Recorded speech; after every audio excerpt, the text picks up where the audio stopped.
लड़की गुलाब के फूल को देखकर मोहित हो गई। उसने फूल को तोड़ने के लिए हाथ आगे बढ़ाया, लेकिन गुलाब के कांटे उसकी उंगली में चुभ गए। उसकी चीख सुनकर उसकी बड़ी बहन दौड़ती हुई आई। उसने भी गुलाब को तोड़ने की कोशिश की, लेकिन उसकी भी उंगली में कांटा चुभ गया। इस अजीब घटना से दोनों बहनें वहां से चली गईं। घर पहुंचने के बाद छोटी बहन तुरंत सो गई, लेकिन बड़ी बहन ने देखा कि उसकी बहन के शरीर पर अजीब निशान बनने लगे हैं। बड़ी बहन के हाथ पर भी वही निशान दिखने लगे। डरते हुए उसने अपनी बहन के बाल काटकर आग में डाल दिए। आग में से काला धुआं निकला और एक जादूगरनी प्रकट हुई। उसने कहा कि वे दोनों एक श्राप का शिकार हो गई हैं, लेकिन बड़ी बहन को विश्वास नहीं हुआ और वो अपनी बहन के साथ वहां से भाग गई। रात को दोनों के दिमाग में एक आवाज गूंजने लगी, जो उन्हें उसी जंगल में वापस आने के लिए कह रही थी जहां उन्हें गुलाब मिला था। तभी जमीन से पेड़ की जड़ें निकलकर उन्हें जकड़ने लगी। दूसरी ओर एक युवक जिसका नाम जैक था, उसे एक जादुई तलवार मिल गई जो समय और स्थान की सुरंग खोल सकती थी। उसने उस तलवार का इस्तेमाल करके आधुनिक युग से कई चीजें लाकर अपने समय में इस्तेमाल की। उसने अपनी प्रेमिका एना को एक लिपस्टिक दी। एना,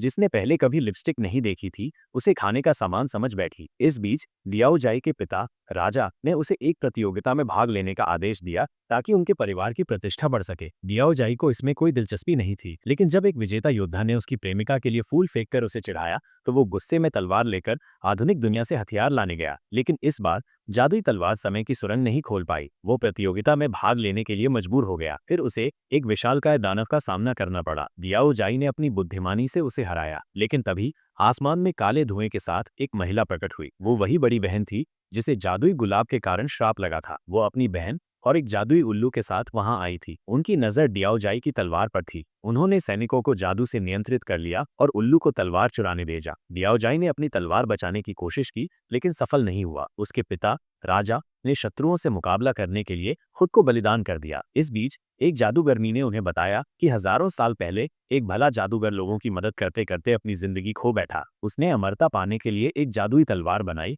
लेकिन उसका शिष्य लालच में आकर उसे धोखा दे गया। वो जादूगर अमरता की चाह में पेड़ों की जड़ों में बदल गया और वृक्ष राक्षस बन गया। अब सभी ने इस राक्षस को हराने का निश्चय किया। वे एक विशालकाय विल पर सवार होकर आसमान में उड़ चले ताकि उस पुराने शिष्य को जगाकर वृक्ष राक्षस को हराया जा सके।